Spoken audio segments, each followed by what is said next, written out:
নমস্কাৰ ছাত্ৰ ছাত্ৰীসকল পুনৰ স্বাগতম জনাইছো নতুন এটা ভিডিঅলৈ আজি আমি আলোচনা কৰিম AHSEC 2020 geography question paper solve হয় 2020 ৰ যি ভূগোলৰ কোৱেশ্চন পেপাৰটো আহিছিল সেই কোৱেশ্চন পেপাৰটো কমপ্লিট সলভ কৰিম এই ভিডিঅটোত ওকে আশা কৰো তোমালোকে ভিডিঅটো সম্পূৰ্ণ চাবা আৰু সম্পূৰ্ণ 2020 ৰ যি কোৱেশ্চন পেপাৰটো আছে অতি সহজতে মই বুজাবলৈ চেষ্টা কৰিছো তোমালোকে বুজি পাবা ওকে তো দ্বাদশ শ্ৰেণীৰ ভূগোল পুৰণি প্ৰশ্ন কাকত সমাধান ফুল কোৱেশ্চন পেপাৰ সলভ যদি প্ৰথমবাৰ চেনেলটোলৈ ভিজিট কৰিছা তেনেহলে চেনেলটো সাবস্ক্ৰাইব কৰি লবা আৰু লগতে বেল আইকনটো প্ৰেছ কৰি অল কৰি লবা তো আহা আজি আমি ভিডিঅটো আৰম্ভ কৰো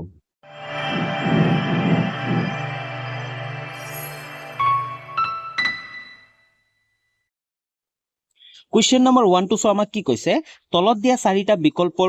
উত্তৰৰ পৰা শুদ্ধ উত্তৰটো বাছি উলিওৱা মানে এমসিকিউ চাৰিটা বিকল্প দিছে তাৰপে যোনটো শুদ্ধ উত্তৰ আমাৰ হেতু বাছি উলাব দিছে so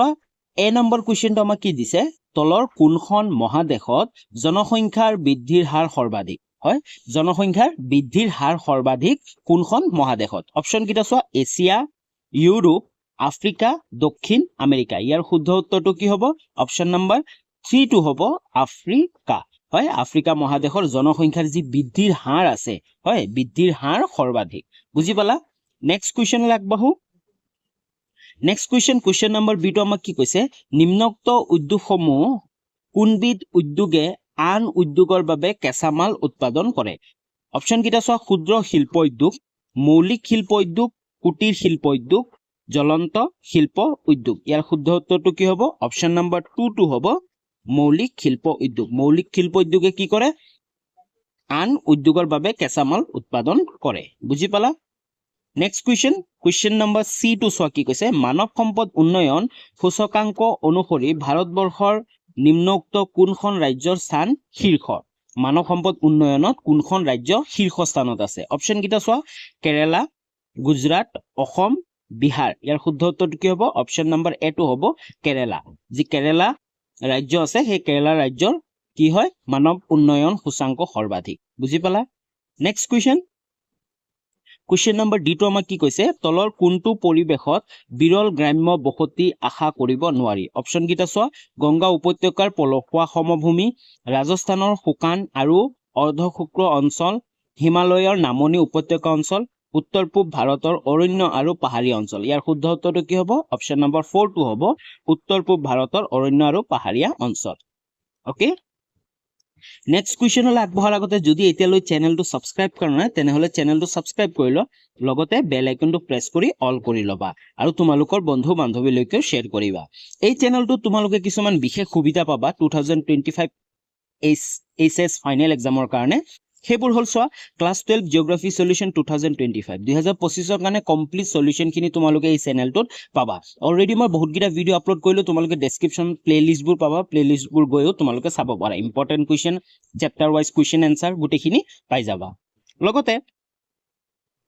প্ৰিভিয়াস year question paper with solution আগৰ বছৰত যিমানবোৰ কোৱেশ্চন পেপাৰ আছিল বৰ্তমান মই 2022 বনাই আছো ইয়াৰ পিছত 2021 20 16 18 গুটেখিনি বছৰৰে কোৱেশ্চন আনসাৰবোৰ তোমালোকে এই চেনেলটোত পাবা লগতে তাৰ উত্তৰবোৰ তোমালোকে পাবা তাৰ লগতে previous year question paper chapter wise প্ৰতিটো চ্যাপ্টাৰৰ পৰা আগৰ বছৰত কি কোৱেশ্চন আহিছিল কমন কোৱেশ্চন ইম্পৰ্টেন্ট কোৱেশ্চন এই সকলোবোৰ পাবা অলৰেডি বহুত গিটা ভিডিও আপলোড কৰিলো ডেসক্ৰিপচনত তোমালোকে চাব পাৰা প্লেলিস্ট পাই যাবা তোমালোকে ভিডিওবোৰ চাব পাৰা লগতে যদি তোমালোকে বিচাৰা যে পিডিএফ ডাউনলোড কৰিম তেনেহলে পিডিএফ ডাউনলোড কৰিবা available on my Telegram channel ডেসক্ৰিপচনত মোৰ টেলিগ্ৰাম চেনেলৰ লিংক আছে তোমালোকে টেলিগ্ৰাম চেনেল জয়েন হৈ তাৰ পৰা পিডিএফ সমূহ ডাউনলোড কৰিব পাৰিবা 2020 ৰ কোৱেশ্চন পেপাৰৰ কমপ্লিট পিডিএফ টো মই টেলিগ্ৰাম চেনেলত আপলোড কৰিম ওকে নেক্সট কোৱেশ্চনলৈ আগবাঢ়ো কোৱেশ্চন নম্বৰ 2 টো আমাক কি কৈছে অতি চমুকৈ উত্তৰ লিখা হয় চমু উত্তৰৰ কোৱেশ্চন বুৰ কি আছে সো কোৱেশ্চন নম্বৰ এ আমাক কি কৈছে ট্ৰান্স সাইবেৰিয়ান ৰেলপথ কি উত্তৰটো সো ট্ৰান্স সাইবেৰিয়ান ৰেলপথটো হৈছে পৃথিৱীৰ দীৰ্ঘতম ৰেলপথ হয় যি ট্ৰান্স সাইবেৰিয়ান ৰেলপথ আছে এই ৰেলপথটো কি হয় পৃথিৱীৰ দীৰ্ঘতম ৰেলপথ হয় এই ৰেলপথৰ দৈৰ্ঘ্য হল কিমান 9332 কিলোমিটাৰ জানি থৈ দিবা কেতিয়াবা এটো 1 মাৰ্কৰ কাৰণে এমসিকিউ তো আহি যাব পাৰে যে পৃথিৱীৰ দীৰ্ঘতম ৰেলপথ কোনটো অপচন কিটা থাকিব বিভিন্ন ধৰণৰ কি হবে আনসাৰটো ট্ৰান্স সাইবেৰিয়ান ৰেলপথ বুজি পালা নেক্সট কোৱেশ্চন নম্বৰ বি টো সো আমাক কি কৈছে জনসংখ্যাৰ দ্বিগুণ সময় বুলিলে কি বুজা উত্তৰটো চোৱা নিৰ্ধাৰিত কোনো এটা বছৰত পোৱা পৃথিৱীৰ মুঠ জনসংখ্যা হুবহু দুগুণলৈ বৃদ্ধি পোৱাৰ বাবে প্ৰয়োজন হোৱা পৰৱৰ্তী সময়ছোৱাক সংখ্যাৰ দ্বিগুণ বৃদ্ধিকাল বোলে মানে কি কৈছে নিৰ্ধাৰিত কোনো এটা বছৰত যেতিয়া কি আমি পৃথিৱীৰ মুঠ জনসংখ্যা পাওঁ হুবহু যদি দুগুণলৈ বৃদ্ধি হয় জনসংখ্যা দুগুণলৈ বৃদ্ধি হয় তেতিয়া আমি কি ক'ব সেইটো পৰৱৰ্তী সময়ছোৱাত সংখ্যাৰ দ্বিগুণ বৃদ্ধিকাল বোলা হ'ব বুজি পালা নেক্সট কুৱেশ্যন নম্বৰ C2 চোৱা আমাক কি কৈছে পূৰ্বৰ ৰাজস্থান খালৰ বৰ্তমান নাম কি যি পূৰ্বৰ ৰাজস্থান খাল আছিল সেই ৰাজস্থান খালৰ বৰ্তমান নাম কি উত্তৰটো চোৱা গান্ধী খাল কি হয় গান্ধী খাল বুজি পালা নেক্সট কুৱেশ্যন নম্বৰ D2 চোৱা কি কৈছে কি ধৰণৰ প্ৰদূষণে এচিড বৰষুণ সৃষ্টি কৰে হয় কি ধৰণৰ প্ৰদূষণে এচিড বৰষুণ সৃষ্টি কৰে উত্তৰটো চোৱা বিভিন্ন কল কাৰখানাৰ ধোঁৱাৰ পৰা CO2 SO2 NO গেছবিলাক বায়ুমণ্ডলৰ অক্সিজেন আৰু জলীয় বাষ্পৰ লগত বিক্ৰিয়া কৰি এচিড উৎপাদন কৰে হয় যি বিভিন্ন ধৰণৰ কল কাৰখানাৰ পৰা যিবোৰ ধোঁৱা ওলায় সেইবোৰ ধোঁৱাত কি থাকে বিভিন্ন বিষাক্ত গেছবোৰ থাকে যেনে CO2 হয় কাৰ্বন ডাই অক্সাইড থাকে SO2 NO এইবোৰ গেছ থাকে হয় না এই গেছবিলাকে কি কৰে বায়ুমণ্ডলৰ অক্সিজেন আৰু জলীয় বাষ্পৰ লগত বিক্ৰিয়া কৰি কি কৰে এচিড উৎপন্ন কৰে হয় এই এচিডে কি কৰে এচিড বৰষুণ সৃষ্টি কৰে যেহেতু এচিড উৎপন্ন হ'ল ওপৰত গৈ ডাৱৰৰ লগত তাৰপিছত কি বৰষুণ হ'লে কি হয় এচিড বৰষুণ মানে বৰষুণৰ লগত এচিডৰ সৃষ্টি হয় তাৰ কাৰণে এচিড বৰষুণ বুলি কোৱা হয় বুজি পালা নেক্সট কুৱেশ্যন 3 নম্বৰ কুৱেশ্যনটো আমাক কি কৈছে চমু উত্তৰ দিয়া কুৱেশ্যন নম্বৰ A টো আমাক কি কৈছিল মানৱ ভূগোল কেনেভাৱে আন সমাজ বিজ্ঞানৰ লগত জড়িত যি মানৱ ভূগোল আছে এই মানৱ ভূগোল কেনেদৰে আন সমাজ বিজ্ঞানৰ লগত জড়িত উত্তৰটো চোৱা মানৱ ভূগোল হৈছে ভূগোল বিজ্ঞানৰ এটা প্ৰধান শাখা যি মানৱ ভূগোল কি হয় ভূগোল বিজ্ঞানৰ এটা প্ৰধান শাখা হয় ইয়াৰ পৰিসৰ অতি বিশাল মানৱ ভূগোল পৃথিৱীৰ পৰিৱেশ আৰু মানুহৰ প্ৰতিটো দিশকে সামৰি লয় মানৱ ভূগোলে কি পৃথিৱীৰ পৰিৱেশ আৰু মানুহৰ প্ৰতিটো দিশকে কি কৰে সামৰি লয় ইয়াৰ শাখাসমূহ যেনে অৰ্থনৈতিক ভূগোল জনসংখ্যা ভূগোল ৰাজনৈতিক ভূগোল আৰু আচৰণবাদী ভূগোল ইত্যাদি মানৱ ভূগোলৰ লগত সমাজ বিজ্ঞানৰ বিষয়সমূহৰ ওতঃপ্ৰোত সম্পৰ্ক আছে সমাজ ভূগোলত সমাজৰ বিভিন্ন দিশ সমাজ গঠন অৱকাশ সংস্কৃতিক লিংগ ঐতিহাসিক আৰু চিকিৎসা আদি সম্বন্ধে আলোচনা কৰে আচৰণবাদী ভূগোল অধ্যয়ন কৰা পৰিৱেশ অনুযায়ী বেলেগ বেলেগ হোৱা মানুহৰ আচৰণ আৰু মনোদৈহিক বৈশিষ্ট্যৰ বিষয়ে নেক্সট কি কৈছে নগৰীয়া ভূগোল নগৰ মহানগৰৰ আদিৰ বিভিন্ন দিশ যেনে জনগাঁথনি জনসংখ্যা নগৰ পৰিচালনা অৰ্থনৈতিক আদি অধ্যয়ন কৰে হয় যেনে নগৰ ভূগোলে কি কৰে নগৰ ভূগোলৰ মহানগৰৰ আদি বিভিন্ন দিশ যেনে জনগাঁথনি জনসংখ্যা লগতে নগৰ পৰিচালনা অৰ্থনৈতিক আদি অধ্যয়ন কৰে ৰাজনৈতিক ভূগোল ৰাজনৈতিক বিজ্ঞান অধ্যয়নত সহায় কৰাৰ বাহিৰেও ৰাজনৈতিক দিশৰ সমস্যাৰ লগত জড়িত সীমা নিৰ্ধাৰণ সামৰিক বাহিনীৰ বিতৰণ আদি বিষয়ে আলোচনা কৰে যি ৰাজনৈতিক বিজ্ঞান আছে এই ৰাজনৈতিক বিজ্ঞানে কি কৰে কি কৈছে যে ৰাজনৈতিক দিশৰ সমস্যাৰ লগত জড়িত সীমা বিবাদ যেনে সীমা নিৰ্ধাৰণ সামৰিক বাহিনী বিতৰণ আদিৰ বিষয়ে আলোচনা কৰে নেক্সট কি কৈছে জনসংখ্যা ভূগোলে জনসংখ্যাৰ গাঁথনি জনসংখ্যাৰ বৃদ্ধিৰ হাৰ জন্ম মৃত্যুৰ হাৰ আদি বিতং অধ্যয়ন কৰে জনসংখ্যা ভূগোলে কি কৰে জনসংখ্যাৰ গাঁথনি জনসংখ্যাৰ বৃদ্ধিৰ বা জন্ম আৰু মৃত্যুৰ হাৰ এই সকলোবোৰ কি কৰে বিতংভাৱে অধ্যয়ন কৰে বসতি ভূগোলে মানুহৰ বাসস্থান সম্বন্ধীয় দিশৰ লগতে নগৰীয়া আৰু গ্ৰাম্য বসতি তথা পৰিকল্পনাসমূহৰ বিষয়ে অধ্যয়ন কৰে এইদৰে সমাজ বিজ্ঞানৰ লগত মানৱ ভূগোলৰ পাৰস্পৰিক সম্বন্ধ সৈতে বান্ধ খাই আহিছে যেহেতু এইদৰে সমাজ বিজ্ঞানৰ লগত আৰু মানৱ ভূগোলৰ বহুখিনি কি আছে মিল হৈ আছে সমাজ বিজ্ঞান নহলে কি মানৱ ভূগোল গঢ়লৈ উঠিব নোৱাৰে তাৰ কাৰণে কি কৈছে যে এইদৰে সমাজ বিজ্ঞানৰ লগত মানৱ ভূগোলৰ পাৰস্পৰিক সম্বন্ধৰ সৈতে বান্ধ খাই আছে বুজি পালা নেক্সট কুৱেশ্যনলৈ আগবাঢ়ো কুৱেশ্যন নম্বৰ বি টো আমাক কি কৈছে একোটা অঞ্চলৰ জনসংখ্যাৰ ঘনত্ব কেনেদৰে হিচাপ কৰি উলিয়াবা মানে যিকোনো এটা অঞ্চলৰ জনসংখ্যাৰ যি ঘনত্ব আছে এই ঘনত্ব কেনেদৰে হিচাপ কৰি উলিয়াবা উত্তৰটো চোৱা পৃথিৱীৰ জনসংখ্যাৰ ঘনত্ব সকলো ঠাইতে সমান নহয় প্ৰতিটো অঞ্চলৰ নিজ নিজ পৰিসৰত জনসংখ্যাৰ নিৰ্দিষ্ট একোটা ধাৰণ ক্ষমতা আছে ভূমিখণ্ড আৰু ইয়াৰ সামগ্ৰিক পৰিৱেশৰ উৎপাদিকা শক্তিৰ ওপৰত অঞ্চল একোটাৰ জনসংখ্যাৰ ধাৰণ ক্ষমতা নিৰ্ভৰ কৰে সম্পদ সমৃদ্ধ এলেকা এটা আকাৰত সৰু হলেও সম্পদ বিশিষ্ট বিশাল অঞ্চল এটাতকৈ বেছি মানুহৰ আশ্ৰয় দিব পাৰে এনেসমূহ কাৰণৰ বাবে ধৰাপৃষ্ঠৰ বিভিন্ন অঞ্চলত জনসংখ্যাৰ ঘনত্ব তাৰতম্য ঘটে জনসংখ্যাৰ ঘনত্বৰ ওপৰত ভিত্তি কৰি সমগ্ৰ পৃথিৱীক চাৰিটা ভাগত বিভক্ত কৰা হৈছে জনসংখ্যাৰ যি ঘনত্ব আছে তাৰ ওপৰত পৃথিৱীৰ চাৰিটা ভাগত বিভক্ত কৰা হৈছে চোৱা ভাগ কেইটা হল বিৰল বসতি অঞ্চল পাতল বসতি অঞ্চল মজলীয়া ঘনবসতি অঞ্চল আৰু অতি ঘনবসতি অঞ্চল হয় আচলতে কি কৈছে যে পৃথিৱীৰ জনসংখ্যাৰ ঘনত্ব সকলো ঠাইতে একে নহয় হয় কিছুমান ঠাইত কি জনসংখ্যাৰ অধিক মাত্ৰা থাকে কিছুমান ঠাইত কি জনসংখ্যা বহুত কম থাকে হয় কিছুমান ঠাই কি হ'ব পাৰে সৰু হ'ব পাৰে কিন্তু তাত কি আছে বিভিন্ন ধৰণৰ উদ্যোগ গঢ় লৈ উঠিলে কি হয় তাত জনসংখ্যা বৃদ্ধি বাঢ়ি যায় কিন্তু কিছুমান ঠাই কি বিশাল ঠাই আছে কিন্তু জনসংখ্যা অতিকৈ কম কাৰণ তাত একো ফেচিলিটিজবোৰ নাই বুজি পালা তো যি পৃথিৱীৰ যিমানবোৰ জনসংখ্যা আছে এই জনসংখ্যা কি চাৰিটা ভাগত বিভক্ত কৰা হৈছে সেইকেইটা হ'ল কি বিৰল জনবসতি অঞ্চল মানে একেবাৰে জনবসতি নথকা অঞ্চল পাতল বসতি অঞ্চল যেনে অলপ কম পৰিমাণে জনসংখ্যা আছে মজলীয়া ঘনবসতি অঞ্চল যেনে অকমান আছে ইমানো বেছি নহয় কমো নহয় তাৰপিছত অতি ঘনবসতি অঞ্চল একেবাৰে ঘনবসতি অঞ্চল যেনে দিল্লী মহানগৰটো জনসংখ্যা অধিক মাত্ৰাত বেছি হয় নে বুজি পালা নেক্সট কুৱেশ্যনলৈ আগবঢ়াৰ আগতে এই যিমানবোৰ আছে বিৰল বসতি অঞ্চল পাতল বসতি অঞ্চল তাৰ অকমান লিখা আছে বিৰল জনবসতি অঞ্চল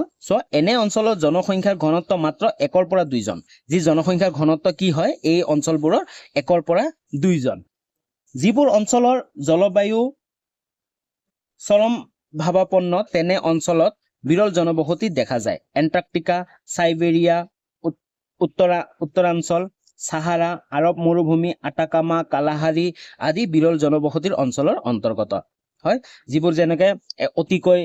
স্বাস্থ্যকৰ নহয় জলবায়ু সেইবোৰ অঞ্চলত কি এই বিৰল জনবসতি অঞ্চল দেখা যায় বুজি পালা নেক্সট কুৱেশ্যন আমাক কি কৈছে পাতল জনবসতি অঞ্চল এনে অঞ্চলত জনবসতিৰ ঘনত্ব 10 পৰা 15 জন এনে অঞ্চলত কি জনবসতিৰ ঘনত্ব কিমান দেখা যায় 10 পৰা 15 জন দেখা যায় যুক্তৰাষ্ট্ৰৰ পৰা পানামা পৰ্যন্ত উত্তৰ আমেৰিকাৰ ৰাষ্ট্ৰসমূহ সমগ্ৰ ভূমধ্যসাগৰীয় ইউৰোপ আৰু অষ্ট্ৰেলিয়াৰ শীঘ্ৰ পূব উপকূল এনে অঞ্চলৰ অন্তৰ্গত বুজি পালা নেক্সটটো আমাক কি কৈছে মজলীয়া ঘন জনবসতি অঞ্চল মানে মিডিয়াম বুলি ক'ব পাৰি আমি যেনেকৈ বিৰল জনবসতি আমি কি ক'ব পাৰিম ভেৰি ল' বা পাতল জনবসতি অঞ্চল ল' বুলি ক'ব পাৰিম আৰু মজলীয়া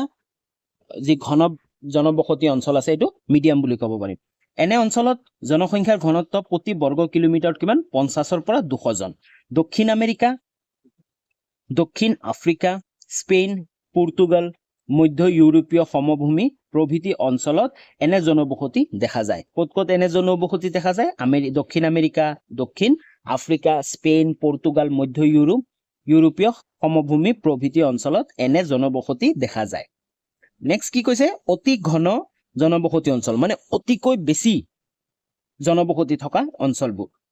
কি কৈছে এনে অঞ্চলত জনসংখ্যাৰ ঘনত্ব 200 জনতকৈ অধিক হয় জনসংখ্যাৰ ঘনত্ব কিমান হয় 200 জনতকৈ অধিক হয় আমেৰিকা যুক্তৰাষ্ট্ৰৰ উত্তৰ পূব অংশ ব্ৰিটিছ দ্বীপপুঞ্জকে ধৰি ইউৰোপৰ পশ্চিমাঞ্চল এছিয়াৰ দক্ষিণ পূব আৰু পূব অৱস্থিত সমভূমি অঞ্চল আৰু আফ্ৰিকাৰ নীল নদীৰ প্লাবন ভূমিৰ এনে জনবসতি দেখা যায় ক'ত এনে জনবসতি দেখা যায় এইবোৰ লিখাই আছে বুজি পালা নেক্সট কুৱেশ্যনলৈ আগবাঢ়ো কুৱেশ্যন নম্বৰ সি টো আমাক কি কৈছে সমবায় কৃষি বুলিলে কি বুজা চোৱা নামটোতে আমি অকমান গম পাইছো যে সমবায় হয় সমবায় মানে বহুত মানুহে লগ লাগি কৰা সমবায় বুলি কয় যে সমবায় কৃষি তো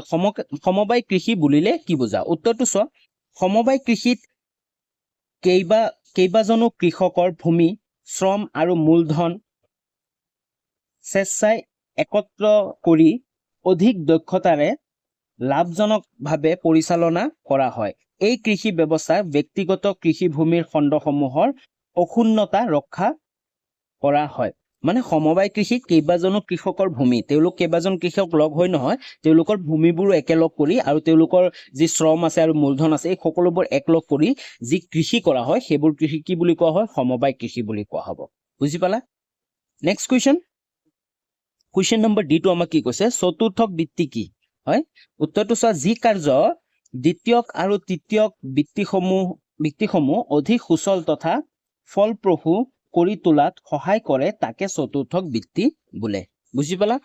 নেক্সট কুৱেশ্যন চোৱা এফ নম্বৰ কুৱেশ্যনটো আমাক কি কৈছে বন্দৰবোৰক আন্তৰ্জাতিক বাণিজ্যৰ মুখ্য প্ৰৱেশ দ্বাৰ বুলি কিয় কোৱা হয় বন্দৰসমূহ মানে যি জাহাজৰ স্থানবোৰ আছে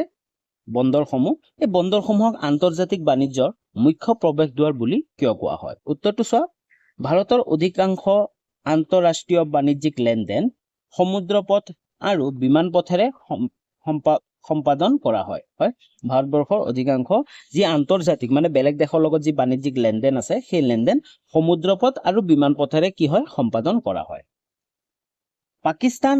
নেপাল ভূটান আৰু বাংলাদেশৰ লগত অতিশয় নগণ্য পৰিমাণৰ বাণিজ্যহে স্থলপথেৰে সম্ভৱপৰ হয় গতিকে পৃথিৱীৰ বাকীবোৰ দেশৰ লগত বৈদেশিক লেনদেনৰ বেলিকা ভাৰতে ঘাইকৈ দেশৰ মূল ভূভাগৰ ৬,১০০ কিলোমিটাৰ দীঘল উপকূলীয় ৰেখাৰ ওপৰত অৱস্থিত বিভিন্ন বন্দৰগাহৰ সুবিধা গ্ৰহণ কৰে মানে পৃথিৱীৰ বাকীবোৰ যিমানবোৰ দেশ আছে সেই দেশবোৰৰ লগত যেতিয়া কি কৰে বৈদেশিক যেতিয়া লেনদেন কৰিব লগা হয় তেতিয়া কি কৰে ভাৰতবৰ্ষই যি ৬,১০০ কিলোমিটাৰ দীঘল যি উপকূলীয় অঞ্চল আছে ভাৰতবৰ্ষৰ মেপটো যদি আমি চাওঁ এনেকুৱা মেপটো আছে মেপটোৰ যি এইখিনি পাৰ্ট আছে একেবাৰে ইফালে মুম্বাইৰ পৰা লৈ ইফালে একেবাৰে পুৰী জগন্নাথ পুৰী কলকাতা ৱেষ্ট বেংগললৈকে এইখিনি কি উপকূলীয় অঞ্চল এই উপকূলীয় অঞ্চল কি কৰে ব্যৱহাৰ কৰে এই উপকূলীয় অঞ্চলত কি আছে ওপৰত অৱস্থিত বিভিন্ন বন্দৰগাহ আছে সেই বন্দৰগাহৰ সুবিধা গ্ৰহণ কৰে বুজি পালা নেক্সট কি কৈছে আমাক ভাৰতৰ উপকূল অৱস্থানত 12টা বৃহৎ বন্দৰৰ উপৰি কেইটা আছে 12টা বৃহৎ বন্দৰৰ উপৰি প্ৰায় 200টা ক্ষুদ্ৰ আৰু মজলীয়া আকাৰৰ বন্দৰ আছে 12টা বৃহৎ বন্দৰৰ উপৰিও 200টা ক্ষুদ্ৰ আৰু মজলীয়া আকাৰৰ বন্দৰ আছে ভাৰতৰ উপকূল অৱস্থানত বন্দৰ গঢ়ি উঠাৰ পৰম্পৰা প্ৰাক ঐতিহাসিক দিগে আৰম্ভ হৈছিল নেক্সট কি কৈছে প্ৰাচীন কালৰে পৰা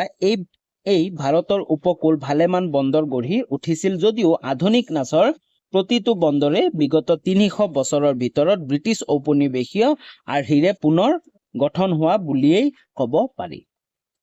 নেক্সট কি কৈছে আমাক ভাৰতৰ সৰ্বমুঠ 12টা বৃহৎ বন্দৰে কাৰ্যত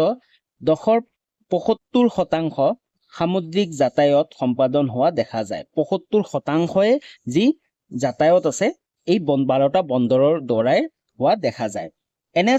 এনে স্থলত এনেবোৰ বন্দৰৰ প্ৰকাৰ্য পৰিসৰ বৃদ্ধি পাইছে ওপৰৰ আলোচনাৰ পৰা দেখা যায় যে ঐতিহাসিক কালৰ পৰা বৰ্তমান সময়লৈকে ভাৰতৰ আন্তৰ্জাতিক বাণিজ্যসমূহ সমুদ্ৰ পথেৰে সম্পাদন হৈ আহিছে সেই সামুদ্ৰিক বন্দৰ সমূহক আন্তঃৰাষ্ট্ৰীয় বাণিজ্যৰ প্ৰৱেশদ্বাৰ বুলি কোৱা হয় পুৰণি কালৰ পৰাই যি ঐতিহাসিক কালৰ পৰাই বৰ্তমান সময়লৈকে ভাৰতৰ যি আন্তৰ্জাতিক বাণিজ্য আছে এই বাণিজ্যসমূহ কেনেকৈ সমুদ্ৰ পথেৰে হৈ আহিছে তাৰ কাৰণে সেয়ে কি ক'ব পাৰি আমি সামুদ্ৰিক বন্দৰ সমূহক আন্তঃৰাষ্ট্ৰীয় বাণিজ্যিক প্ৰৱেশদ্বাৰ বুলি কোৱা হয় বুজি পালা ইম্পৰ্টেন্ট কুৱেশ্যন হয় এইটো নেক্সট কুৱেশ্যনলৈ আগবাঢ়ো নেক্সট কুৱেশ্যন জি নম্বৰ কুৱেশ্যনটো আমাক কি কৈছে স্বাস্থ্যৱান নগৰ বুলিলে কি বুজা উত্তৰটো চোৱা এখন স্বাস্থ্যকৰ নগৰ হলে এনে এখন নগৰ যি ক্ৰমাগত শাৰীৰিক আৰু সামাজিক পৰিৱেশ তৈয়াৰ কৰে আৰু উন্নত কৰে আৰু এই সম্প্ৰদায়ৰ সংস্থানবোৰক প্ৰসাৰিত কৰে যি মানুহে পাৰস্পৰিকভাৱে জীৱনৰ গোটেই কাৰ্য সম্পাদন কৰে আৰু সিহঁতৰ সৰ্বাধিক সম্ভাৱনাত উন্নত কৰিবৰ বাবে এজনে আনজনক সমৰ্থন কৰিবৰ বাবে সক্ষম হয় বুজি পালা স্বাস্থ্যৱান নগৰ কি নেক্সট কুৱেশ্যন 8 নম্বৰ কুৱেশ্যনটো চোৱা কি কৈছে আমাক ব্যক্তিগত যোগাযোগ পদ্ধতি বুলিলে কি বুজা মানে ব্যক্তিগত নিজৰ হয় হা নিজৰ যোগাযোগ পদ্ধতি উত্তৰটো চোৱা এইটো এটা ব্যক্তিগত যোগাযোগ যি এজন ব্যক্তিৰ পৰা আনজন ব্যক্তিৰ লগত সম্পৰ্ক স্থাপন কৰে যি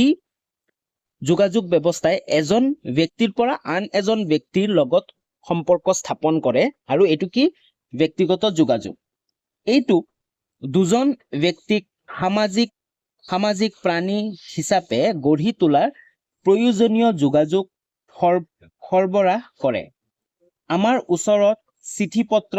ইমেইল SMS টেলিফোন আৰু মোবাইল ফোনৰ সুবিধা আছে যাৰ মাধ্যমে আমি ব্যক্তিগত যোগাযোগ স্থাপন কৰিব পাৰোঁ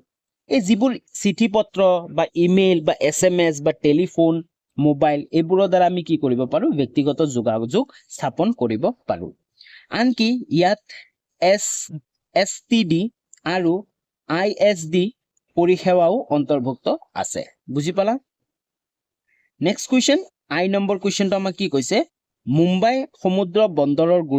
গুৰুত্বসমূহ কি কি যি মুম্বাইৰ সমুদ্ৰ বন্দৰ আছে সেই সমুদ্ৰ বন্দৰৰ গুৰুত্বসমূহ কি কি উত্তৰটো চোৱা মুম্বাই বন্দৰ ভাৰতৰ বৃহত্তম বন্দৰ মুম্বাই হৈছে মধ্যপ্ৰাচ্য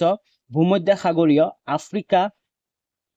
আফ্ৰিকীয় আৰু আটলান্টিকৰ পূব উপকূলৰ লগত ভাৰতৰ সংযোগকাৰী সুবিধাজনক অৱস্থানৰ বন্দৰ আচলতে যি মুম্বাই সামুদ্ৰিক বন্দৰটো আছে বন্দৰটো কি মধ্যপ্ৰাচ্য ভূমধ্যসাগৰীয় আফ্ৰিকীয় আৰু আটলান্টিকৰ পূব উপকূলৰ লগত ভাৰতক সংযোগকাৰী সুবিধাজনক অৱস্থানৰ বন্দৰ সেয়েহে দেশৰ সৰ্বাধিক আন্তৰ্জাতিক বাণিজ্য এই বন্দৰে সম্পাদন কৰে দেশৰ সৰ্বাধিক আন্তৰ্জাতিক যি বাণিজ্য আছে যিবোৰ বাণিজ্য হয় এই বাণিজ্যবোৰ এই মুম্বাই সমুদ্ৰ বন্দৰে কৰে এই বন্দৰত একে সময়তে 54খন জাহাজ প্ৰৱেশ কৰিব পাৰে একে সময়তে 54খন জাহাজ প্ৰৱেশ কৰিব পাৰে কিছুমান বিশেষ দ্ৰব্যৰ আন্তঃৰাষ্ট্ৰীয় বিপণৰ বেলিকা পঞ্জাৱ হাৰিয়ানা প্ৰভৃতি ৰাজ্যৰ কিছুমান খণ্ডত এই বন্দৰৰ ওপৰত নিৰ্ভৰশীল হয় বুজি পালা নেক্সট কুৱেশ্যনলৈ আগবাঢ়ো নেক্সট কুৱেশ্যন যে নম্বৰ কুৱেশ্যনটো আমাক কি কৈছে খনন কাৰ্যত কোনবোৰ প্ৰাকৃতিক আৰু অৰ্থনৈতিক কাৰণে প্ৰভাৱ পেলায় কাৰণে নহয় কাৰকে প্ৰভাৱ পেলায় উত্তৰটো চোৱা খনন ক্ৰিয়াকলাপত প্ৰভাৱিত কৰা উৎপাদনবোৰৰ ভিতৰত শাৰীৰিক কাৰণবোৰ হ'ল কি অমানতৰ আকাৰ গ্ৰেড আৰু সংঘটিত হোৱা পদ্ধতিৰ অন্তৰ্ভুক্ত আছে অৰ্থনৈতিক কাৰণ হ'ল খনিজ পদাৰ্থবিলাকৰ চাহিদা উপলব্ধ আৰু ব্যৱহৃত প্ৰযুক্তি অবগাঁথনি বিকাশৰ বাবে মূলধন আৰু শ্ৰম আৰু পৰিবহনৰ খৰচৰ কথা আহি পৰে এইবোৰ হ'ল কি খনন কাৰ্যৰ যি প্ৰাকৃতিক আৰু অৰ্থনৈতিক কাৰণে প্ৰভাৱ পেলায় কুৱেশ্যন নম্বৰ 4টো আমাক কি কৈছে তলত দিয়া প্ৰশ্নসমূহৰ প্ৰতিটোৰ উত্তৰ 100টা শব্দৰ ভিতৰত দিয়া হয় 100টা শব্দৰ ভিতৰত আমাৰ উত্তৰটো দিব দিছে 1 নম্বৰ কুৱেশ্যনটো আমাক কি কৈছিল তৃতীয় বৃত্তি হিচাপে পৰ্যটনৰ গুৰুত্ব সম্পৰ্কে লিখা যি তৃতীয় শ্ৰেণীৰ বৃত্তি আছিল সেই বৃত্তিৰ হিচাপে পৰ্যটন উদ্যোগৰ গুৰুত্ব সম্পৰ্কে লিখা উত্তৰটো চোৱা সাম্প্ৰতিক সময়ত বিশ্বত প্ৰাথমিক আৰু দ্বিতীয় খণ্ডক জীৱিকাসমূহৰ তুলনাত তৃতীয় খণ্ডৰ জীৱিকা গ্ৰহণ কৰা মানুহৰ সংখ্যা ক্ৰমান্বয়ে বৃদ্ধি পাবলৈ ধৰিছে হয় প্ৰথম আৰু দ্বিতীয় খণ্ডৰ বৃত্তিৰ তুলনাত যি তৃতীয় খণ্ডৰ বৃত্তি আছে সেই তৃতীয় খণ্ডৰ বৃদ্ধিত বেছি লোকে কি হৈ আছে নিয়োজিত হৈ আছে বুজি পাইছা যে তৃতীয় খণ্ডৰ যি বৃদ্ধি পাই আছে উন্নয়নৰ পৰ্যায় নিৰ্বিশেষে সকলো ধৰণৰ সমাজতে সেৱা খণ্ডৰ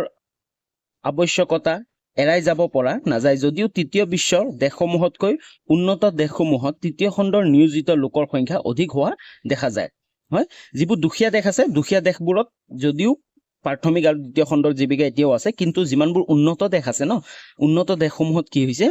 এই তৃতীয় খণ্ডৰ জীৱিকাটো বেছি হৈ গৈছে মানে পৰিমাণ বাঢ়ি গৈছে উদাহৰণস্বৰূপে অনুন্নত দেশসমূহত প্ৰায়বোৰ দেশতে মুঠ কৰ্মী 10% এই খণ্ডত নিয়োজিত হৈ থকাৰ বিপৰীতে আমেৰিকা যুক্তৰাষ্ট্ৰত মুঠ কৰ্মী 75% এই খণ্ডত নিয়োজিত। যিবোৰ অনুন্নত দেশ আছে সেই অনুন্নত দেশত মাত্ৰ কি 10% লোকে এই তৃতীয় খণ্ডৰ ভিত্তিত বা পৰ্যটন ভিত্তিত কি হৈ আছে নিয়োজিত হৈ আছে। কিন্তু যিবোৰ উন্নত দেশ আছে যেনে আমেৰিকা যুক্তৰাষ্ট্ৰৰ কৰ্মীসকল কি আছিল 75% কৰ্মী এই খণ্ডত নিয়োজিত।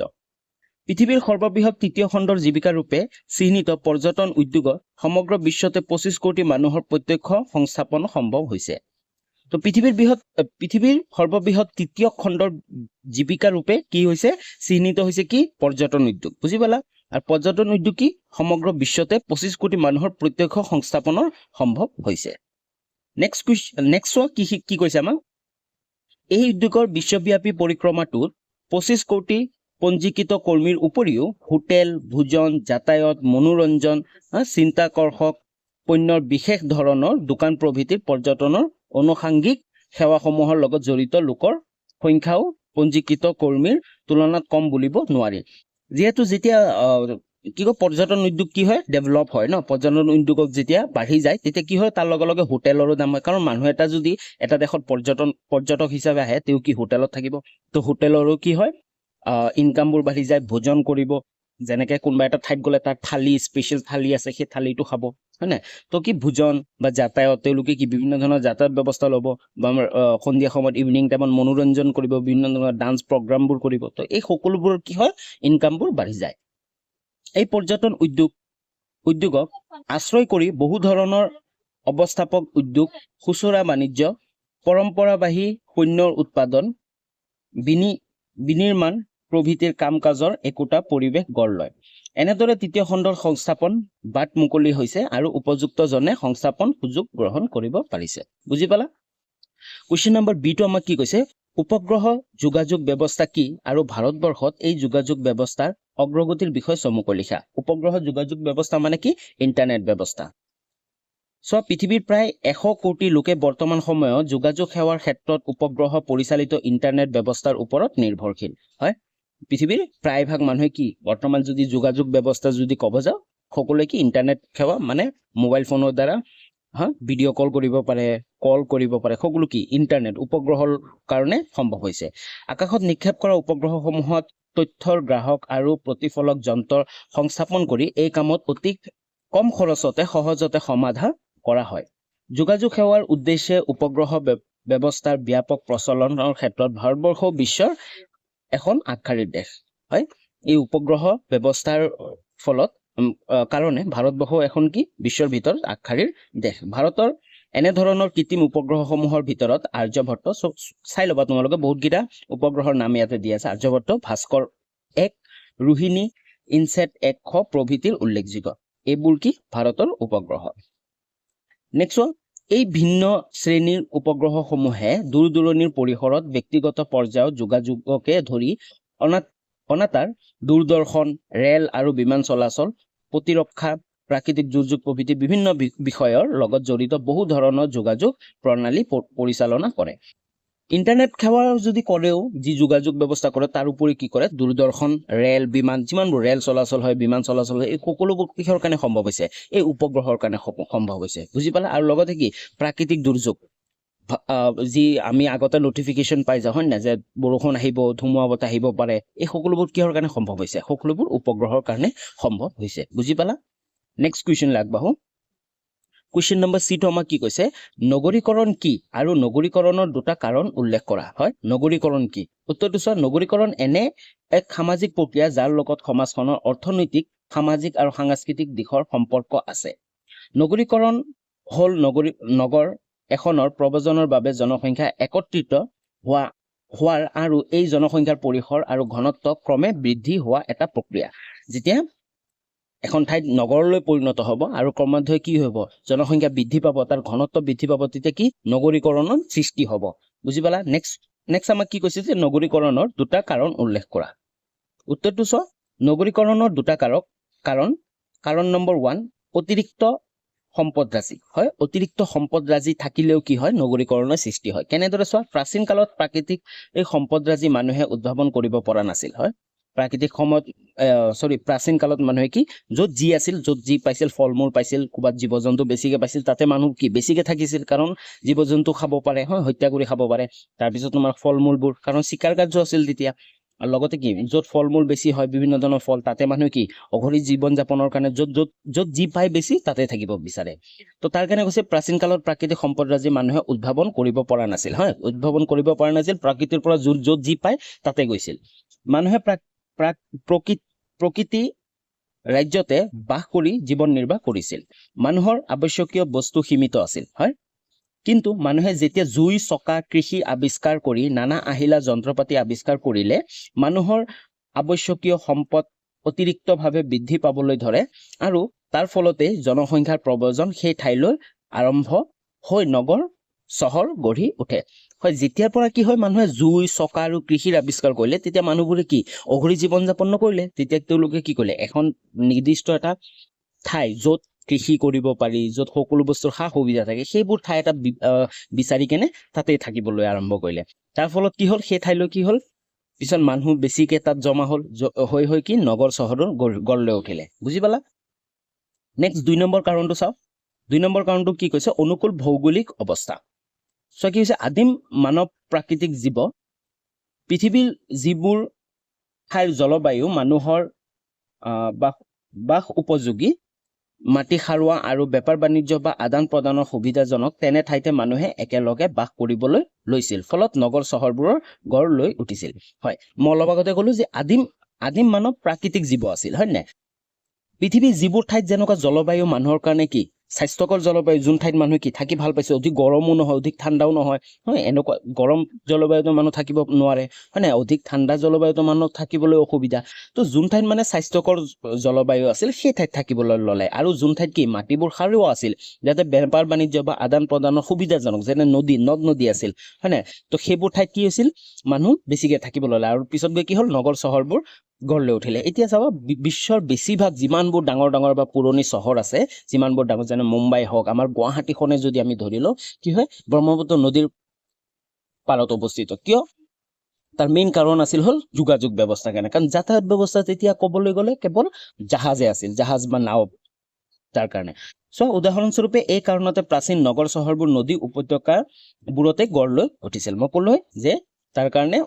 কি হৈছিল প্ৰাচীন যিমানবোৰ নগৰ চহৰবোৰ আছিল নদী বা উপত্যকাৰ গঢ় লৈ উঠিছিল বুজি পালা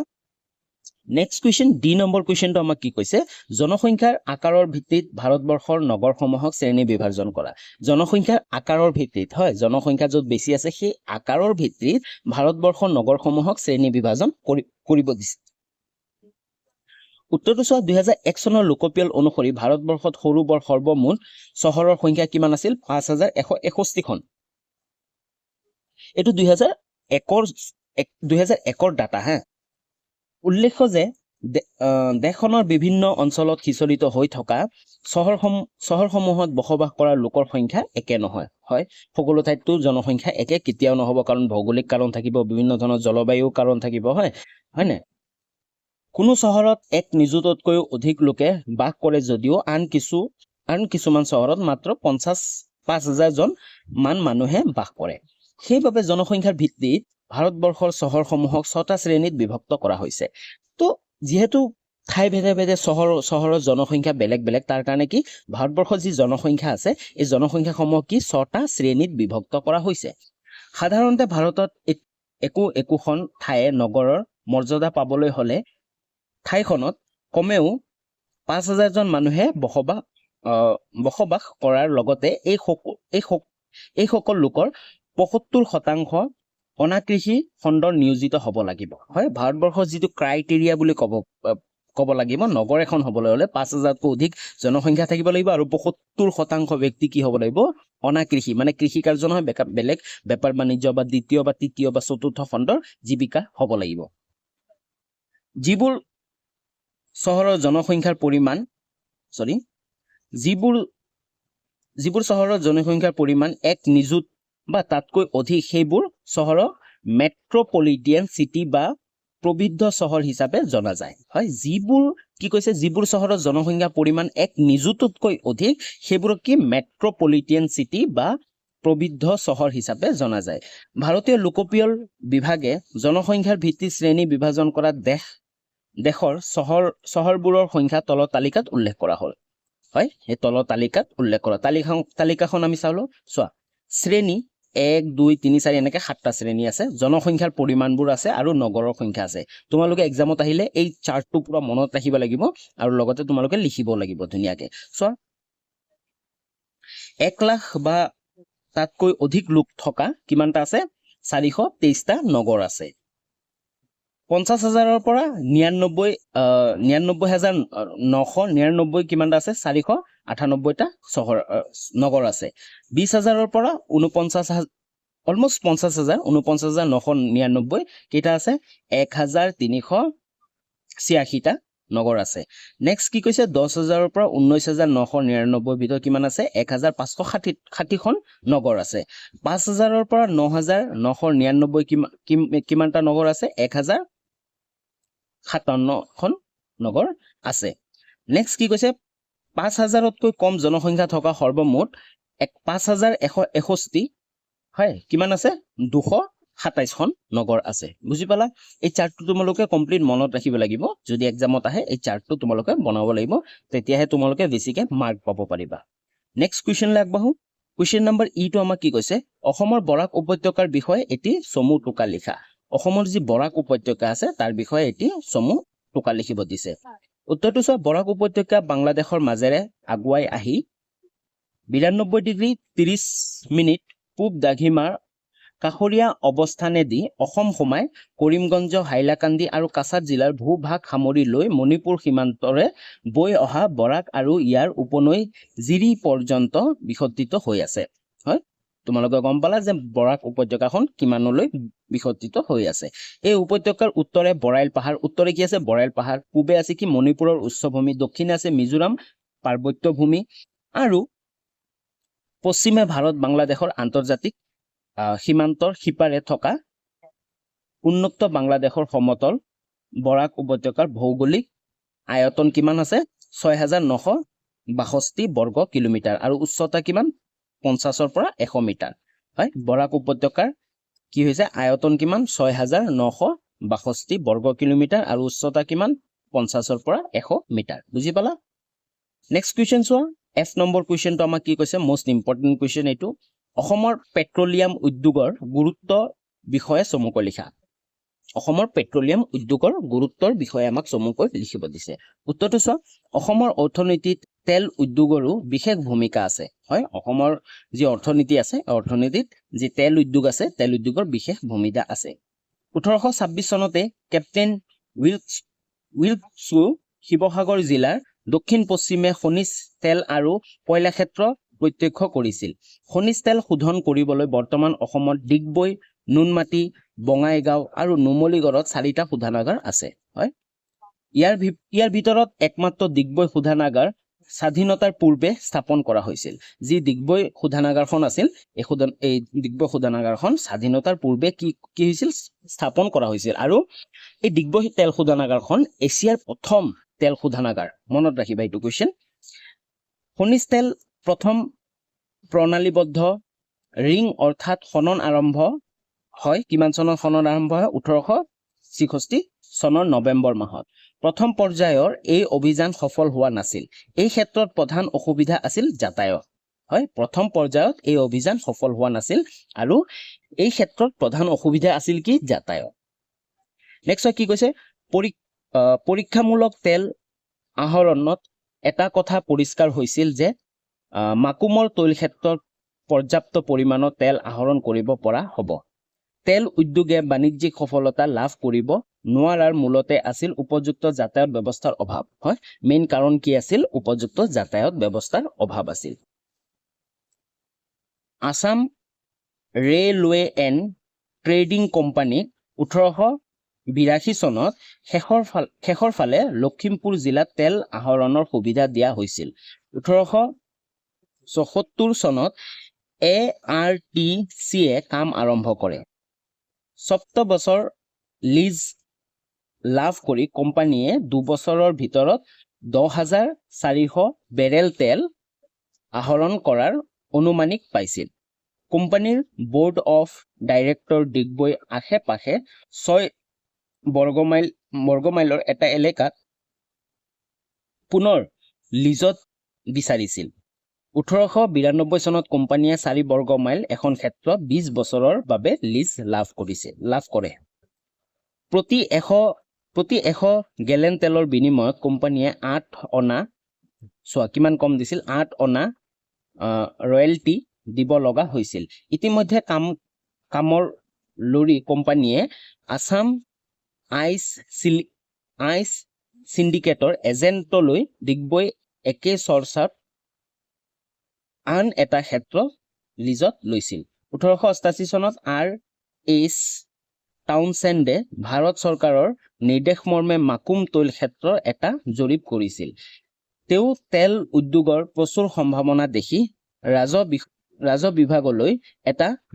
বিৱৰণ দিছিল। 1888 চনত প্ৰথম ভাৰত ডিগবৈ প্ৰথম সফল বৰিঙৰ বাবে টাউনচেণ্ডক কৃতিত্ব দিয়া হয়। তেওঁ সমগ্ৰ বিশ্বৰ ভিতৰতে অসম এখন গুৰুত্বপূৰ্ণ তৈল ক্ষেত্ৰ বুলি ভৱিষ্যতবাণী কৰিছিল। অসমৰ তদানীতন্ত চিফ কমিছনাৰ চাৰ্লছ এলিয়টলৈ এখন পত্ৰযোগে জনাইছিল যে ডিগবৈ এটা ডাঙৰ কুঁৱা ARCয়ে আৱিষ্কাৰ কৰিছে। ডাঙৰ কুঁৱা এটা ARCয়ে আৱিষ্কাৰ কৰিছে। নেক্সট কুৱেশ্যন, জি নম্বৰ কুৱেশ্যনটো চাওঁ আমাক কি কৈছে, ভাৰতবৰ্ষত খনিজ সম্পদ পোৱা 3টা প্ৰধান অঞ্চলৰ বিষয়ে চমুকৈ লিখা। হয়, ভাৰতবৰ্ষত খনিজ সম্পদ পোৱা 3টা প্ৰধান অঞ্চলৰ বিষয়ে। প্ৰধান অঞ্চল কোনকেইটা চোৱা, ভাৰতবৰ্ষত খনিজ সম্পদ পোৱা 3টা প্ৰধান অঞ্চল হ'ল নম্বৰ প্ৰথমটো কি দক্ষিণাত্য মালভূমিৰ উত্তৰ পূৰ্বাঞ্চল। নম্বৰ কি কৈছে আমাক দক্ষিণ পশ্চিম মালভূমি অঞ্চল। নম্বৰ হ'ল কি উত্তৰ পশ্চিম অঞ্চল। এই 3টা কি হয় ভাৰতবৰ্ষৰ খনিজ সম্পদ পোৱা প্ৰধান 3টা অঞ্চল। তো প্ৰতিটো কি কৈছে আমাক প্ৰতিটো অঞ্চলৰ বিষয়ে কি কৈছে চমুকৈ লিখিব দিছে। তো চোৱা 1 নম্বৰটো কি আছিল দক্ষিণাত্য মালভূমি উত্তৰ পূৰ্বাঞ্চল। ভাৰতৰ খনিজ সম্পদৰ ভঁৰালৰ ক্ষেত্ৰত এই অঞ্চলটোৱে আটাইতকৈ চহকী হয়। ভাৰতত যিমানবোৰ খনিজ সম্পদ পোৱা যায় সেই খনিজ সম্পদ পোৱা এই অঞ্চলটো যি দক্ষিণাত্য মালভূমি উত্তৰ পূৰ্বাঞ্চল আছে এইটো কি হয় আটাইতকৈ চহকী। চোৱা ছোটানাগপুৰ মালভূমি, উৰিষ্যা মালভূমি, পশ্চিমবংগ আৰু ছত্তীশগড়ৰ প্ৰায় সামুদায় এলেকা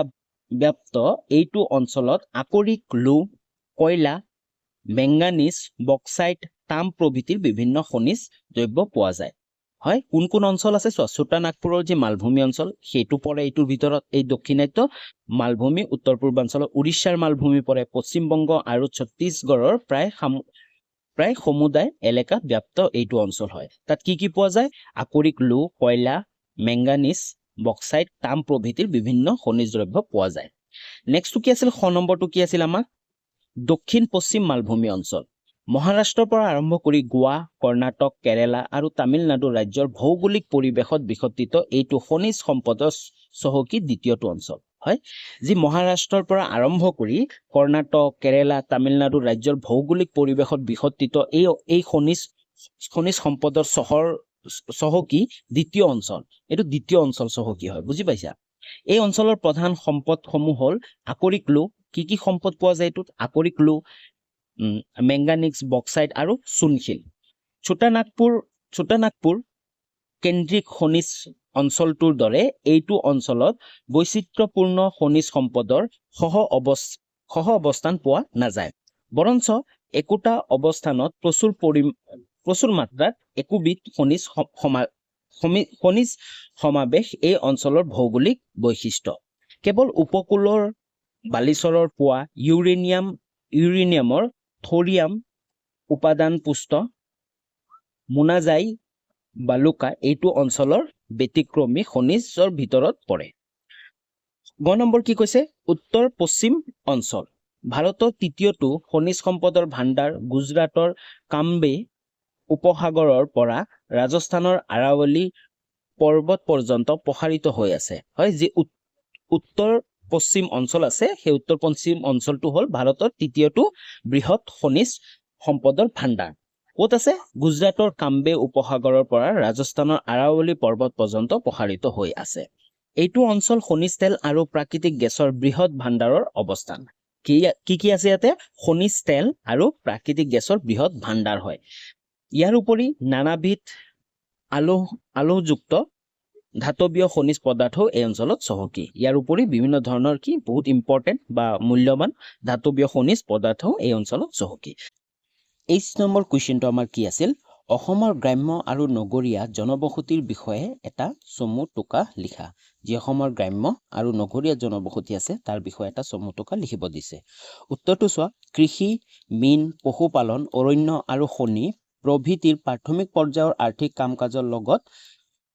কাম-কাজৰ লগত লোকসকলক ঘাইকৈ গ্ৰাম্য অঞ্চলৰ বাসিন্দা বোলা হয়। যিসকল ব্যক্তিয়ে কৃষি, মীন পালন, পশুপালন, অৰণ্য আৰু খনি প্ৰভৃতিৰ প্ৰাথমিক পৰ্যায়ৰ কাম-কাজৰ লগত জড়িত হৈ থাকে তেওঁলোকক কি বুলি কোৱা হয়? গ্ৰাম্য অঞ্চলৰ বাসিন্দা বুলি কোৱা হয়। এওঁলোক অৰ্থনৈতিক কাম-কাজ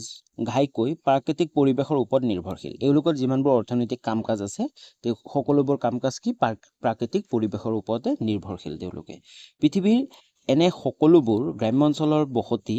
পৰিক্ৰমাটোক গ্ৰাম্য বসতি বোলা হয়। তো পৃথিৱীৰ এনে সকলোবোৰ গ্ৰাম্য অঞ্চলৰ বসতি পৰিক্ৰমাটোক কি বুলি কোৱা হয়? গ্ৰাম্য বসতি। মানে তেওঁলোককে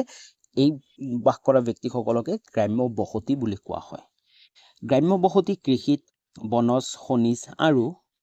পশুজ আদি প্ৰাথমিক খণ্ডৰ উৎপাদনৰ লগত জড়িত হয়। তেওঁলোকে প্ৰাথমিক খণ্ডৰ যি কৰ্মৰাজি আছে সেই সকলোবোৰ কৰ্মৰ লগত জড়িত হৈ থাকে। নগৰীয়া বসতিত প্ৰাকৃতিক খণ্ডৰ উৎপাদনসমূহ ব্যৱহাৰ উপযোগী কৰা হয়। যি নগৰীয়া বসতি আছে তাত কি হয়? এই প্ৰাকৃতিক খণ্ডৰ উৎপাদন তেওঁলোকে উৎপাদন কৰে, প্ৰাকৃতিক সম্পদ উৎপাদন কৰে, তাৰপিছত কি হয়? উৎপাদন ব্যৱহাৰ উপযোগী কৰা হয় ক'ত? নগৰীয়া বসতিত। গাঁও আৰু নগৰসমূহৰ আৰ্থ-সাংস্কৃতিক পটভূমি সম্পূৰ্ণ পৃথক ৰূপত দেখুওৱা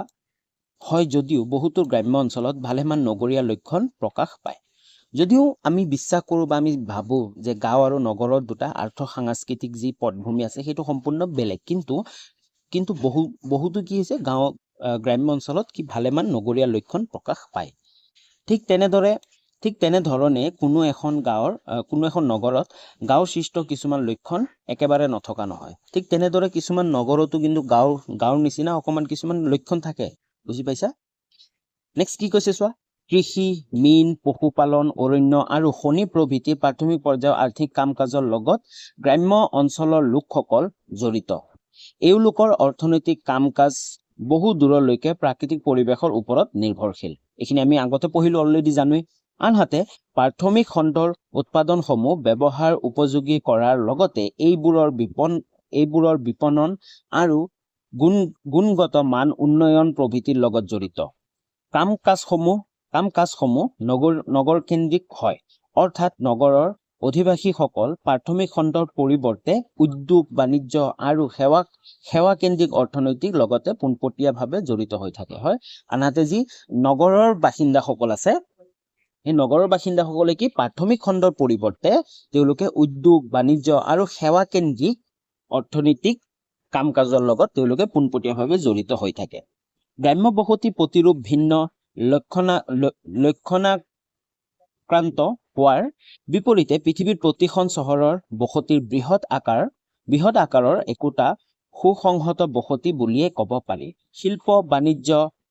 প্ৰশাসন, যাতায়াত, যোগাযোগ, শিক্ষা, পৰ্যটন প্ৰভৃতি নানা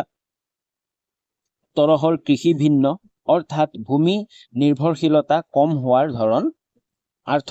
অৰ্থকাৰী কাম-কাজত জড়িত চহৰবাসীসকল নিচেই কম এলেকাৰ পৰিসৰতে থোপ খাই থাকে। হয়, আচলতে কি যি চহৰ অঞ্চলৰ মানুহবোৰ আছে তেওঁলোকে কি অতিকৈ সৰু অঞ্চলতে কি থোপ খাই থাকে, মানে মাটি কম, তেওঁলোকৰ ঠাই কম কিন্তু জনসংখ্যা বেছি। বুজি পাইছা? ইয়াৰ বিপৰীতে গ্ৰাম্য বসতি বিস্তৃত অঞ্চল জুৰি থকা দেখা যায়। আনহাতে যদি আমি গাঁও অঞ্চলবোৰ চাওঁ, ডাঙৰ এখন গাঁও আছে কিন্তু জনসংখ্যা বহুত কম। সেই এখন গাঁৱৰ যিমানখিনি ঠাই আছে সিমানখিনি ঠাইত যিমানখিনি জনসংখ্যা আছে তাতকে কম ঠাই এটাত চহৰ অঞ্চলত তাতকৈ বেছি 10 গুণ 2 বেছি গুণ কি আছে জনসংখ্যা থাকে। বুজি পালা? নেক্সট কুৱেশ্যন, 8 নম্বৰ কুৱেশ্যনটো আমাক কি কৈছে? ভাৰতৰ বৈদেশিক বাণিজ্যৰ বৈশিষ্ট্যসমূহ উল্লেখ কৰা। উত্তৰটো চোৱা। ভাৰতৰ বৈদেশিক বাণিজ্যৰ বৈশিষ্ট্যসমূহ। ক নম্বৰ আমাৰ কি কৈছে? সম্পদজনিত বৈষম্য। জলবায়ু, ভূ আকৃতি, মাটিৰ গুণাগুণ আৰু ভূতাত্ত্বিক সংৰচনা, প্ৰকৃতি নিয়ন্ত্ৰিত আঞ্চলিক বৈষম্যৰ ফলত বিভিন্ন ৰাষ্ট্ৰৰ ভৌগোলিক পৰিসৰত সৃষ্টি হোৱা সম্ভাৱনা একে নহয়। বন্ধুৰতা, উচ্চতা আৰু জলবায়ু ভেদে সম্পদৰ সম্ভাৱনা ভিন ভিন হয়। নেক্সট 6 নম্বৰত আমাৰ কি কৈছে? জনসংখ্যা। জনসংখ্যাৰ আকাৰ, বৃহৎকৃতি আৰু সাংস্কৃতিক বৈচিত্ৰ্যই এখন দেশ আন্তঃৰাষ্ট্ৰীয় বাণিজ্যমুখী কাৰণত যথেষ্ট অৰিহণা যোগায়। দুৰ্বল অৰ্থব্যৱস্থাৰ অন্তৰ্গত অধিক জনসংখ্যাৰ দেশবোৰত আন্তঃৰাষ্ট্ৰীয় বাণিজ্যৰ পৰিসৰ নিচেই সীমিত, কাৰণ সীমিত ক্ষমতা আৰু ঘাইকৈ দেশখনৰ বিভিন্ন শ্ৰেণীৰ লোকৰ উৎপাদিত সম্পদবোৰ অভ্যন্তৰীণ পৰিসৰত লেনদেন কৰাৰ পৰম্পৰাই এনেবোৰ দেশত আন্তঃৰাষ্ট্ৰীয় বাণিজ্যৰ পটভূমি দুৰ্বল কৰি ৰাখে। মানে যদি কোনোবা এখন দেশত জনসংখ্যা যদি অধিক হৈ যায়, তেনেহ'লে দেশখনে যিমান উন্নত কৰিব, যিমান উৎপাদন কৰিব, সেই গোটেইখিনি কি দেশখনতে লাগিব, জনসংখ্যাৰ কাৰণে অধিককৈ লাগিব। তো তাৰ কাৰণে কি সেইবোৰ দেশত কি হয়? দুৰ্বল হৈ যায়। নেক্সট কুৱেশ্যন কি কৈছে? নেক্সটটো হ'ব গ নম্বৰ, অৰ্থনৈতিক উন্নয়ন পৰ্যায়। অৰ্থনৈতিক উন্নয়নৰ তৎকালীন পৰ্যায় অনুসৰি একেই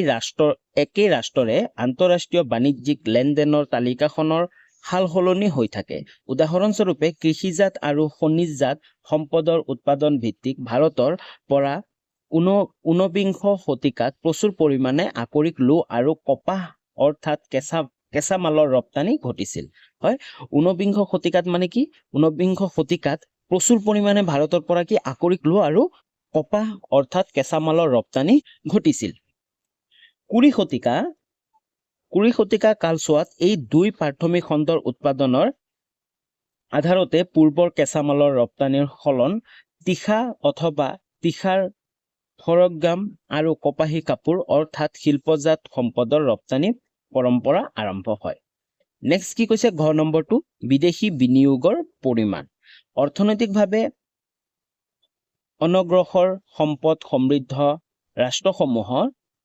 বেলিকা বিদেশী পুঁজি বিনিয়োগৰ লগে লগে ৰাষ্ট্ৰখনৰ আন্তঃৰাষ্ট্ৰীয় বাণিজ্যৰ পৰিসৰ বৃদ্ধি পাই গৈ থাকে। এনে ৰাষ্ট্ৰসমূহত বিদেশী পুঁজি বিনিয়োগৰ ফলত কৃষি, খনি অথবা আৰু সম্পদ উদ্যোগীকৰণ ক্ষীপ্ৰ হয়। ফলত এনেবোৰ উদ্যোগৰ উৎপাদনসমূহে আন্তঃৰাষ্ট্ৰীয় বজাৰত প্ৰৱেশ কৰে। বুজি পালা? নেক্সট কি কৈছে আমাক? ঙ নম্বৰটো, পৰিবহণ। আন্তঃৰাষ্ট্ৰীয় বাণিজ্য মাত্ৰেই আন্তঃৰাষ্ট্ৰীয় পৰিসৰত ঘটা পণ্য অথবা প্ৰযুক্তি প্ৰভৃতি সম্পদসমূহৰ স্থানান্তৰণ অপৰিহাৰ্য। আন্তঃৰাষ্ট্ৰীয় বাণিজ্য মানে কি হ'ল? যি আন্তঃৰাষ্ট্ৰীয় পৰিসৰত মানে যিকোনো প্ৰযুক্তি বা পণ্য স্থানান্তৰণ, মানে দিয়া আনা, এইবোৰ হয় কি? পৰিবহণ মানে স্থানান্তৰণ বুলি কৈছে। গতিকে উপযুক্ত পৰিবহণ মাধ্যমৰ অবিহনে আন্তঃৰাষ্ট্ৰীয় বাণিজ্য ধাৰণাটোৱে অমূলক হৈ পৰে। আৰু যদি উপযুক্ত পৰিবহণ ব্যৱস্থা নাথাকে, তেনেহ'লে যি আন্তঃৰাষ্ট্ৰীয় বাণিজ্য এইটো সম্ভৱ হৈ নুঠে। বুজি পালা? নেক্সট কুৱেশ্যনলৈ আগবাঢ়ো। নেক্সট কুৱেশ্যন, জে নম্বৰ কুৱেশ্যনটো আমাক কি কৈছে? অসমৰ জল পৰিবহণৰ ওপৰত এটা চমু টোকা লিখা। অসমৰ জল পৰিবহণৰ ওপৰত এটা চমু টোকা লিখিব দিছে। উত্তৰটো কি কৈছে?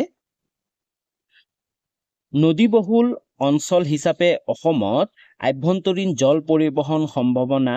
অস্বীকাৰ কৰিব নোৱাৰি। বিশেষতঃ পথ আৰু ৰেল পৰিবহণ ব্যৱস্থা প্ৰচলনৰ পূৰ্বে ৰাজ্যখনৰ স্থানীয়,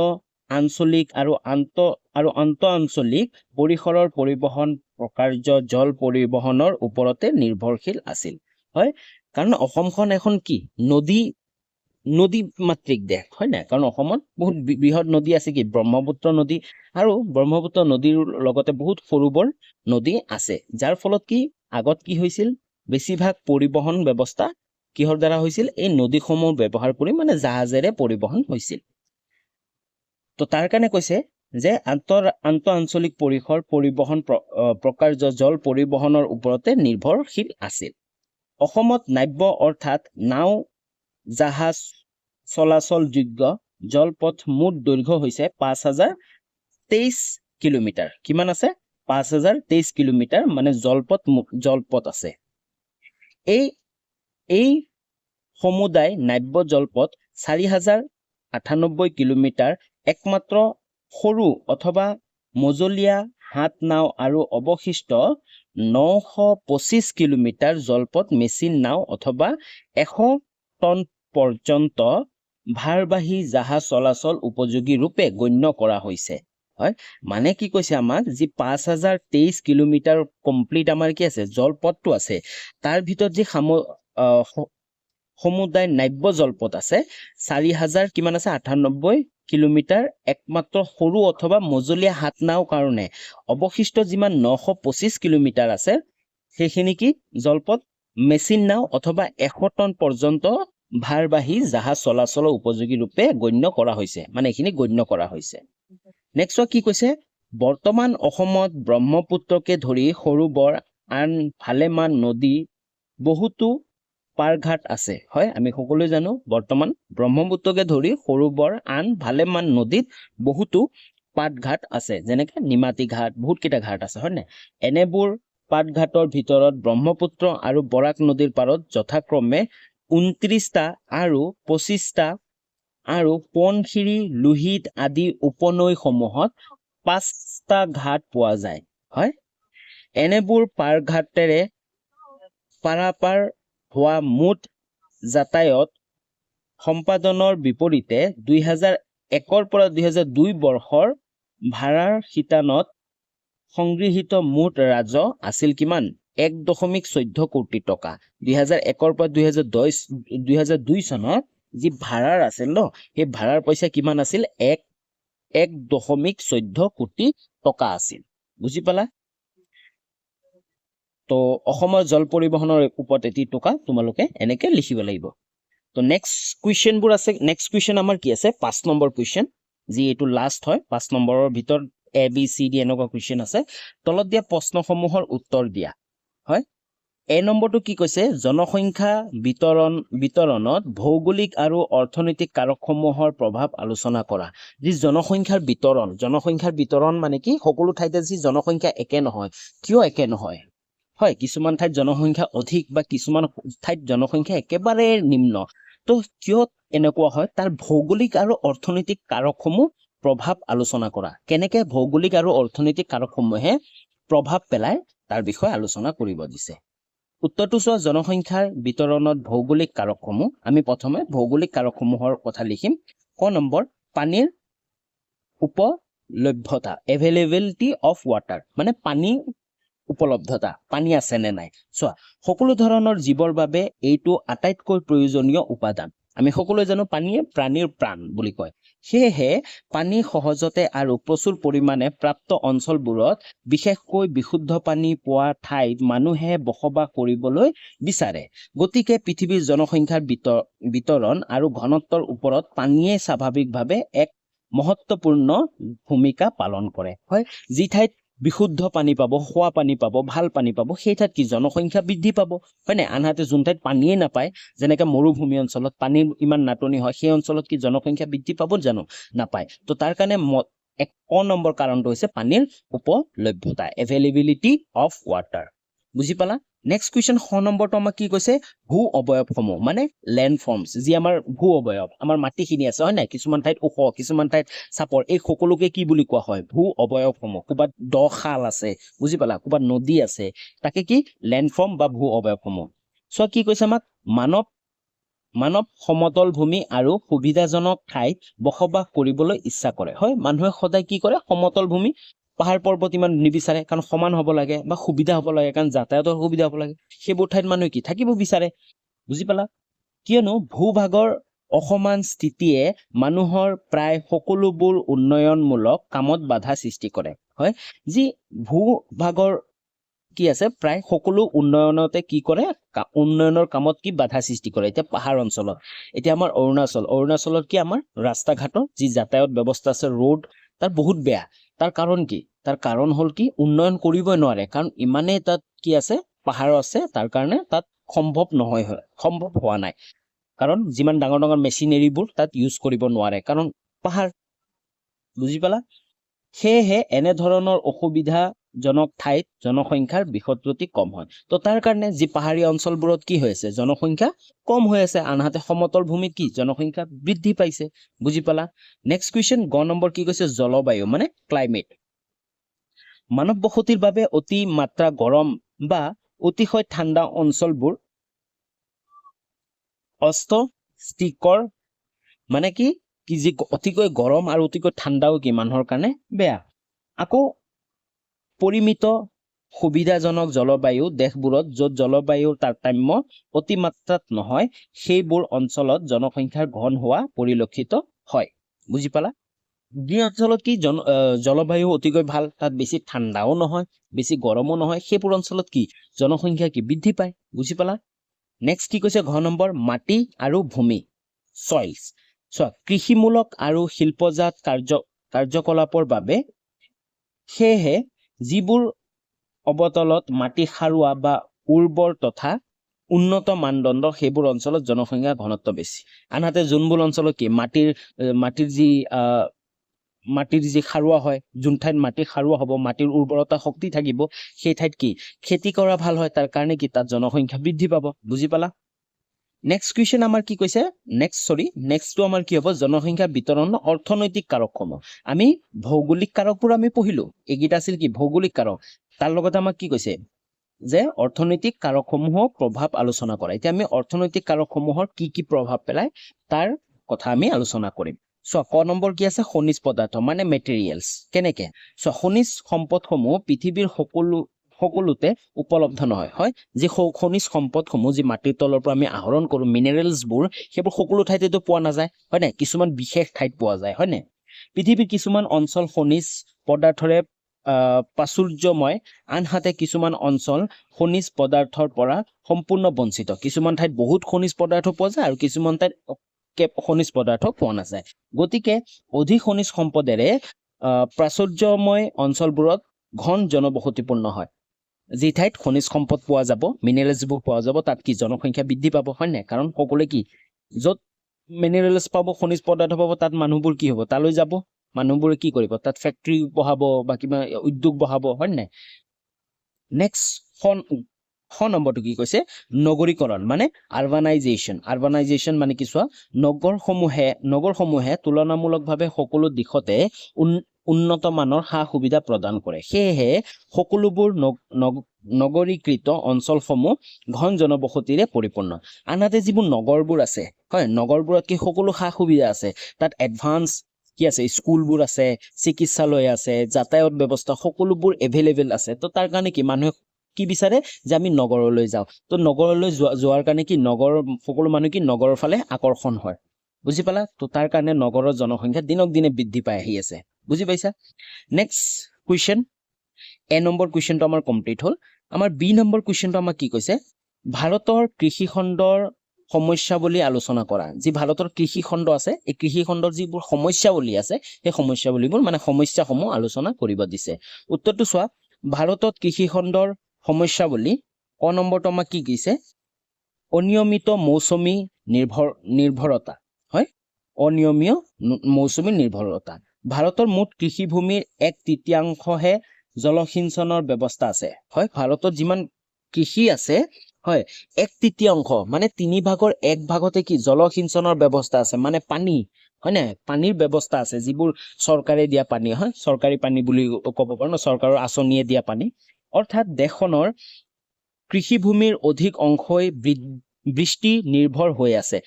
কিন্তু বাকি যি 2% ৰৈ গ'ল এই 2% কি বৰষুণৰ ওপৰত নিৰ্ভৰশীল যদি বৰষুণ আহে তেওঁলোকৰ খেতি ভাল হ'ব আৰু যদি বৰষুণ নাহে তেওঁলোকৰ খেতি কি হয় ভাল নহয় ইফালে বৃষ্টিবাহী দক্ষিণ পশ্চিম মৌচুমী অনিয়মিত আগমনৰ ফলত নদী সংযোগ জলসিঞ্চন ব্যৱস্থাও সময়োচিত পানী যোগানৰ অনুকূল হৈ নাথাকে আৰু যি এই মৌচুমী বতাহ আছে অনিয়মিত আগমনৰ ফলত কি হৈছে নদী সংযোগ জলসিঞ্চন ব্যৱস্থাও সময়োচিত পানী যোগানৰ অনুকূল হৈ নাথাকে নেক্সট খ নম্বৰটো কি কৈছে আমাক নিম্ন হাৰৰ উৎপাদন ভাৰতৰ পথাৰসমূহত প্ৰায়বোৰ শস্যৰ উৎপাদনৰ হাৰ আন্তঃৰাষ্ট্ৰীয় মানৰ মানৰ তুলনাত নিম্ন পৰ্যায়ৰ হয় ভাৰতবৰ্ষৰ কি হয় যে শস্যৰ উৎপাদন আছে উৎপাদন অইন দেশবোৰৰ ভিতৰত কিন্তু কি হয় নিম্ন মানৰ হয় যিমান উৎপাদন হ'ব লাগে কিমান নহয় বহুত কম হয় ঘাইকৈ কৃষি ভূমিৰ ওপৰত ক্ষিপ্ৰ উৎপাদন প্ৰক্ৰিয়াৰ হেঁচা আৰু কৃষি খণ্ডৰ কৰ্মত শ্ৰমিকসকলৰ সীমিত দক্ষতা প্ৰভৃতি কিছুমান উমৈহতীয়া কাৰকৰ ক্ষতি প্ৰভাৱক ইয়াৰ বাবে দায়বদ্ধ কৰিব পাৰি নেক্সট কি কৈছে গ নম্বৰটো আমাক কি কৈছে বিত্তীয় ক্ষেত্ৰ অধিক উৎপাদনক্ষম কৃষি প্ৰণালী মাত্ৰেই ব্যয়বহুল কিন্তু ভাৰতৰ অধিকাংশ ক্ষুদ্ৰ তথা দৰিদ্ৰ কৃষকৰ পক্ষে সীমিত গাইগুটীয়া কৃষিভূমিৰ পৰিসৰত উচ্চ নিৰসৰ মূলধনী খৰচ জোৰা মাৰিব নোৱাৰাত সঞ্চয়বিহীন অথবা ঋণদায়গ্ৰস্ত আৰ্থিক অৱস্থাৰ অধিকাংশ ভাৰতীয় কৃষকে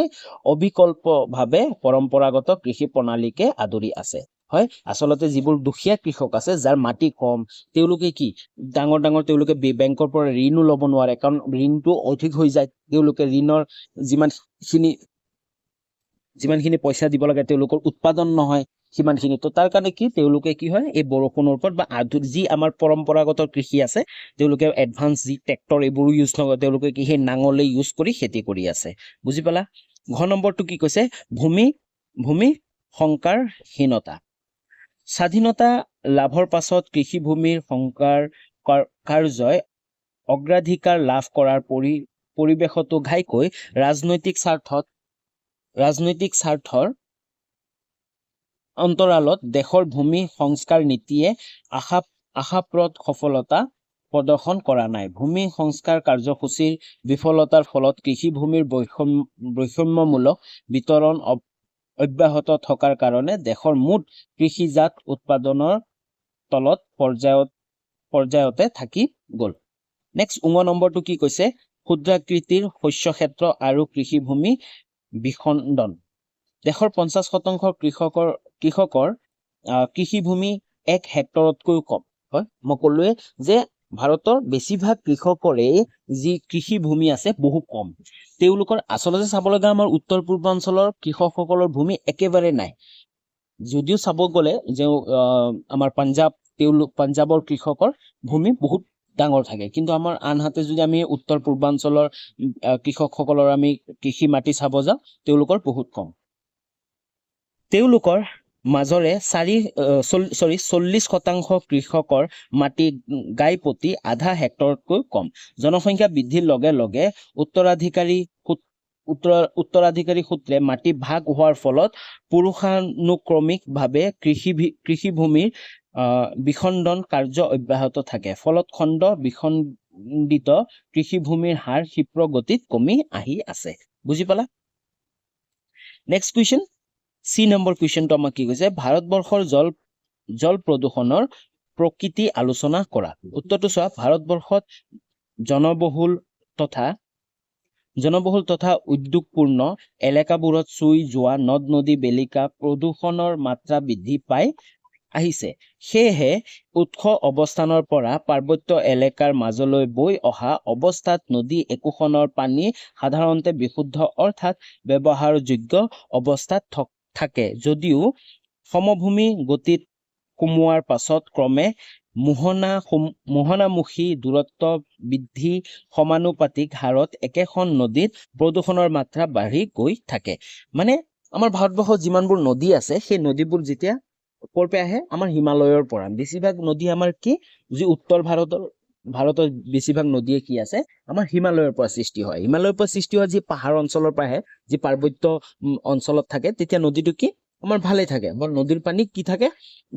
প্ৰদূষণ নহয় কিন্তু যেতিয়া আমাৰ সমতলত আহি যায় তেতিয়া বিভিন্ন ধৰণৰ উদ্যোগৰ কাৰণে যি উদ্যোগৰ পৰা ওলোৱা একেবাৰে লেতেৰা আৱৰ্জনাবোৰ কি হয় নদীত পেলায় আৰু নদীত পেলোৱাৰ কাৰণে আমি দিনক দিনে চাই আছো যি গংগা নদী যমুনা নদীৰ আমাৰ অৱস্থা কি পৰিণত হৈছে কিবা কেনেকুৱা অৱস্থাত পৰিণত হৈছে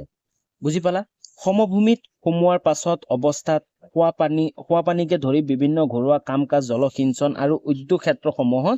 নদীৰ পানী ব্যাপক নিৰিখত ব্যৱহাৰ কৰা হয় এনেদৰে এনেদৰে ব্যৱহৃত পানীৰ বুজন অংশ একোটা আকৌ বিভিন্ন পৰিৱেশৰ মাজেৰে পাৰ হৈ আহি প্ৰদূষিত অৱস্থাত পুনৰ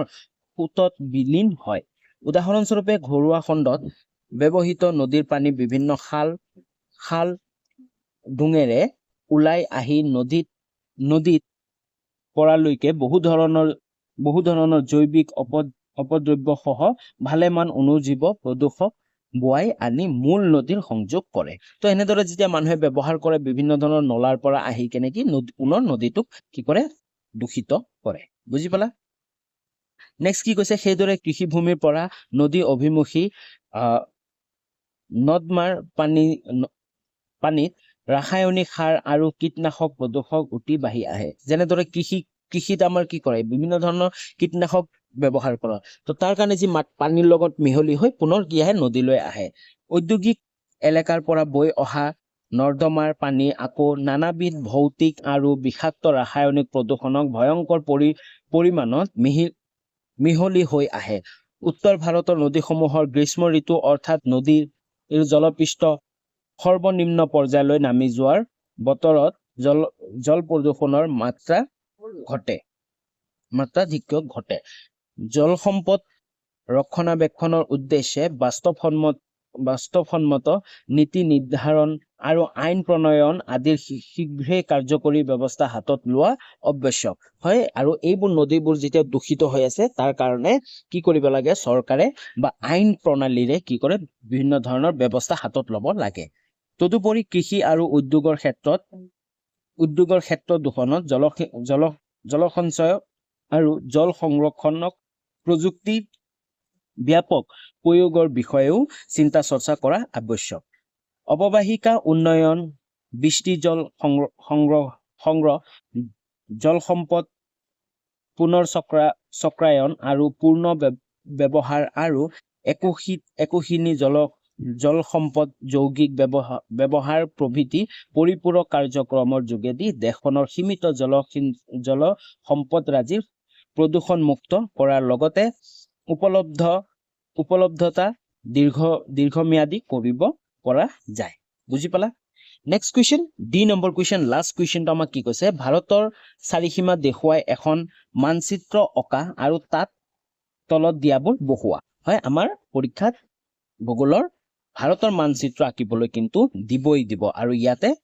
5 নম্বৰ এটা থাকে আৰু লগতে কিবা কিবি বহাব দিব বিভিন্ন ধৰণৰ ঠাই, যেনে পশ্চিম উপকূলৰ এটা বন্দৰ, এটা কয়লা খনি, পশ্চিম দিশে প্ৰবাহিত দক্ষিণ ভাৰতৰ এখন নদী হয়। তো তোমালোকে যদি ভাৰতৰ মেপ অতি সহজতে কেনেকৈ আঁকিবা যদি তোমালোকে চাব পাৰা, অলৰেডি মই এটা ভিডিঅ' আগত বনাইছিলো আৰু কি কি বহাব আহিব পাৰে সেইবোৰৰ বনাইছিলো ভিডিঅ' এটা। তোমালোকে ডেছক্ৰিপশ্যনত গৈ চাবা যে ইণ্ডিয়া মেপ ড্ৰ বুলি এনেকুৱা এটা থাকিব, তাত তোমালোকে লিংকত গৈ ভিডিঅ'টো চাব পাৰিবা। তো আমাৰ যি বহাব আছে সেইবোৰ বহাব লাগিব, যেনে পশ্চিম উপকূলৰ এটা বন্দৰ, যেনে কি হ'ব মুম্বাই হ'ব হয়। তাৰপিছত এটা কয়লা খনি কি হ'ব বোকাৰো হ'ব, আৰু পশ্চিম দিশে প্ৰবাহিত দক্ষিণ ভাৰতৰ এখন নদী কি হ'ব গোদাবৰী হ'ব। বুজি পালা? তো আজিলৈ ইমানখিনি আছিল। তো আমাৰ 2020 যি কুৱেশ্যন পেপাৰটো আছে সেইটো আমাৰ কমপ্লিট হ'ল। তো তোমালোকে এই 2020 কুৱেশ্যন পেপাৰৰ গোটেইখিনি এনচাৰৰ যি PDF-টো সেইটো টেলিগ্ৰাম চেনেলত মই আপলোড কৰি দিম। তোমালোকে ডেছক্ৰিপশ্যনত যোৱা, টেলিগ্ৰাম চেনেলৰ লিংক পাবা, তোমালোকে তাৰ পৰা PDF-টো ডাউনলোড কৰিব পাৰিবা। আৰু তোমালোকে কমেণ্ট কৰি জনাবা যে নেক্সট কোন ইয়াৰৰ কুৱেশ্যন আমি বনাম। তো আজিলৈ ইমানখিনি আছিল। পুনৰ লগ পাম নতুন এটা ভিডিঅ'ত, তেতিয়ালৈ বাই বাই।